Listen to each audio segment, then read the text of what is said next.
नमस्कार, खबर संग्राम में आप सभी का स्वागत है। मैं आपके साथ श्रद्धा। चलिए जानते हैं आज की विशेष खबरों को। वीरेंद्र मिश्रा आज हम यमुना प्रसाद डिग्री कॉलेज से बोर्ड में उपस्थित हैं। आज माननीय श्री यमुना प्रसाद शास्त्री जी की जन्मतिथि के उपलक्ष्य में यमुना प्रसाद डिग्री के प्राचार्य श्रीमान ओपी द्विवेदी जी एक बृहद कार्यक्रम रखा, जिसमें विद्यालय के छात्र छात्राएं उपस्थित हैं। हमारे बीच में इस नगर के बुद्धिजीवी एवं समाज सेवी एवं वरिष्ठ पत्रकार कहा जाए हमारे आदरणीय इंजीनियर राजेंद्र पांडे जी भी उपस्थित हैं। हमारे साथ में डभरों से आए हुए हमारे आनंदराज दीक्षित सर हैं और यहाँ के समस्त स्टाफ हैं। आइए सर थोड़ा सा बात करेंगे। जी आप माननीय जी का जो पुण्यतिथि आज मनाने जा रहे हैं, जयंती मनाने जा रहे हैं, इसके संबंध में क्या कुछ कहना है आपका? सबसे पहले तो इस महाविद्यालय के संस्थापक श्री यमुना प्रसाद शास्त्री जो अपने आप में एक अद्भुत व्यक्ति थे, दैव पुरुष थे और इन्हें जो हमारे खासकर रीवा जिले में सिरमौर क्षेत्र के लिए जो काम किया है वो अद्वितीय है। दूसरी बात, उनका जो चरित्र था वो सत्य एवं अहिंसा त्याग के लिए था और जिसने इस रास्ते पे चलते हुए इस देश के लिए, समाज के लिए अपना पूरा जीवन समर्पित कर दिया।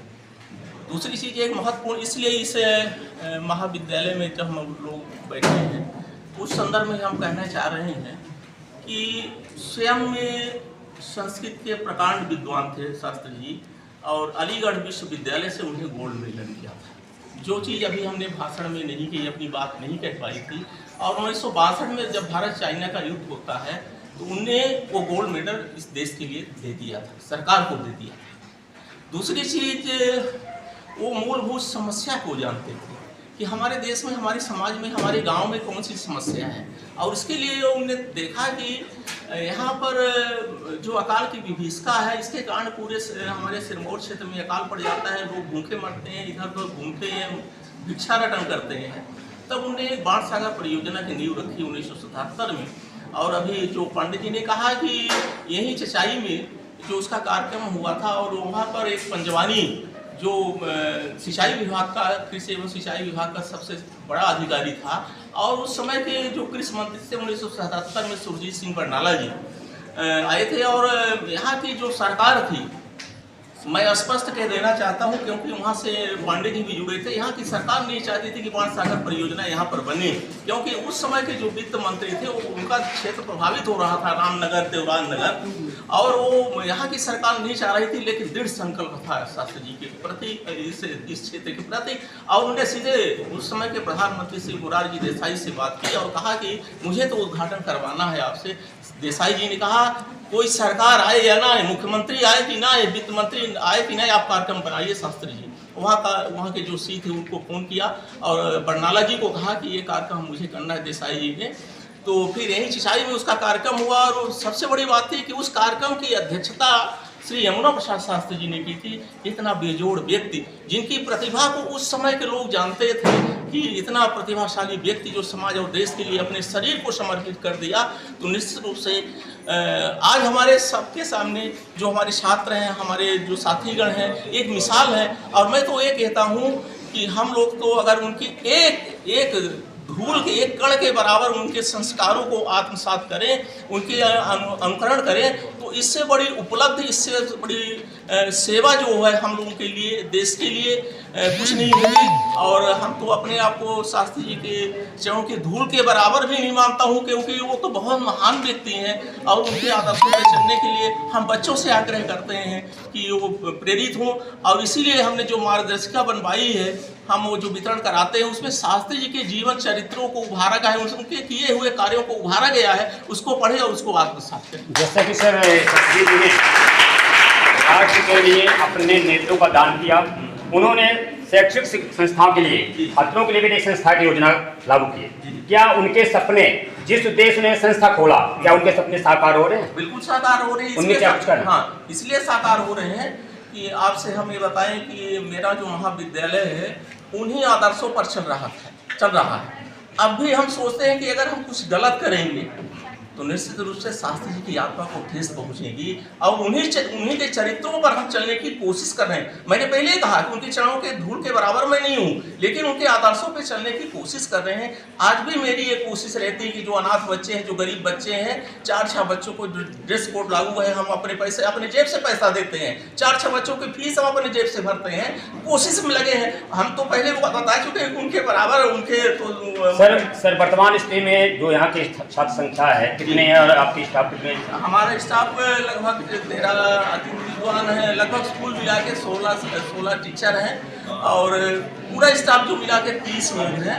अब समस्या ये जा रही है कि जो डिग्री एक्ट सरकार ने तोड़ा था और उसको लेकर के हमारी नियमित भर्ती नहीं हो रही। हमने सरकार से बहुत आग्रह किया, अपने नेताओं से आग्रह, कोई सुनने के लिए तैयार नहीं। यहाँ के जो लोग हैं, चाहे सांसद हो चाहे विधायक से, मैंने खुली बात की है, पांडे जी के यहाँ इनने बात की, सेंटर हमारा टूटा, हमने पूरी बात की और कहा कि भाई इस संस्था के लिए कुछ करिए। जैसा कि सर एक बड़ी समस्या होती आ रही है, जैसे जल का था तो आपने पानी की व्यवस्थाएं करवा रखे हैं, लेकिन जो एक रास्ता है, रास्ता की सबसे बड़ी समस्या उभर के आ रही है सर, उसके बारे में क्या कुछ कहना है? नहीं, हम प्रयास में लगे हैं और कोशिश में लगे हैं कि जिनकी ज़मीन है उनसे समझौता करके कुछ जैसे अगर उनको आर्थिक ज़रूरत है वो मदद करेंगे और इधर से भी लगे हैं, कोशिश में लगे हैं। लेकिन इसमें हमें समाज, पत्रकार, नेता, इन सबके सहयोग की ज़रूरत है, अकेले हम कुछ नहीं कर पाएंगे। इसमें हम सबके सहयोग की अपेक्षा करते हैं और इसलिए हम आप सभी लोगों का धन्यवाद सर। प्राचार्य महोदय जी जब से ओपी सर ने आए हैं वास्तविकता पर यहाँ पर एक अपनी मिसाल डालने के लिए आज बीच में हमारे बैठे हैं आपके कार्यक्रम के मुख्य अतिथि माननीय समाजसेवी नेता इंजीनियर राजेंद्र पांडे जी से बात करते हैं। सर क्या कुछ कहना है आज के संबंध में? शास्त्री जी का जन्मदिवस है, उनके बारे में भी वक्ताओं ने बहुत अच्छी बातें की है। शास्त्री जी का लक्ष्य था देश राष्ट्र, तन समर्पित, मन समर्पित और जीवन समर्पित। क्षेत्र के सूखा गाँव में पौराणिक जी के यहाँ 100 नक्षत्र का अवतरण कराने में जिनके प्रकाश से पूरा बिंद नहीं मत प्रेस का उड़ान हुआ, जहाँ पर हम बनती हैं भरदे वीणा वादिन भरदे, स्त्री स्वतंत्र अमृत मंत्र का भाग में भरदे। इन्हीं कामनाओं के साथ आज के इस कार्यक्रम के हमारे मुख्य अतिथि, हमारे अग्रज मार्गदर्शक श्री राजेंद्र पांडे जी क्या होगा। इस कॉलेज की उन्हें स्थापना की थी उच्च शिक्षा के लिए, उन्हें प्रचार प्रसार के लिए पहला योगदान सिरमौर क्षेत्र में अगर किसी ने दिया है तो श्री मनोहर प्रसाद शास्त्री जी ने दिया है। और उस जमाने में मुझे ध्यान है कि इसमें एक बहुत बड़ी व्यार रही जिसका परिणाम ये था कि 1947 में हमारा देश जो आज़ाद हुआ और 1952 में पहला चुनाव होता है। शास्त्री जी उस समय पर बालिक नहीं थे, चुनाव लड़ने योग्य नहीं थे। 57 में उनका पहला चुनाव होता है, एक वोट से चुनाव हारते हैं। 62 से इतिहास हो जाना तो कहे मनीषा का रखें, बता दे आज बात यहाँ पर संघर्ष की उनकी लंबी लाइन, उनको सत नमन करें, उनके पथ पर चलने का आइए हम संकल्प करें।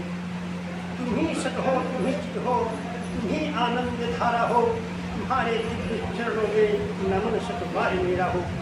इस ऐतिहासिक गरिमामय भव्य एवं दिव्य कार्यक्रम के हमारे प्राचार्य जी, बेटी जी, शास्त्री जी के परिवार के आनंद राज दीक्षित जी, इस संस्था के प्राध्यापकगण,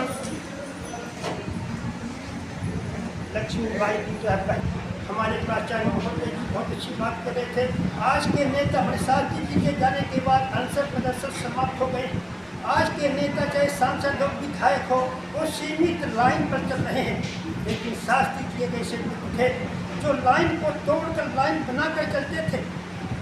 गांव में एक कहावत है, लीक लीक गाड़ी चले, लीके चले कपूर, लीक छाड़ती नहीं चले शायद शेर सपूत। शास्त्री जी उसी महान सपूत में थे जो रास्ता सब निर्माण करते थे, दूसरे के बनाए रास्ते पर नहीं चलते थे। भारत का विश्व का पहला व्यक्ति था शास्त्री, जो जाकर के भारत के रास्ते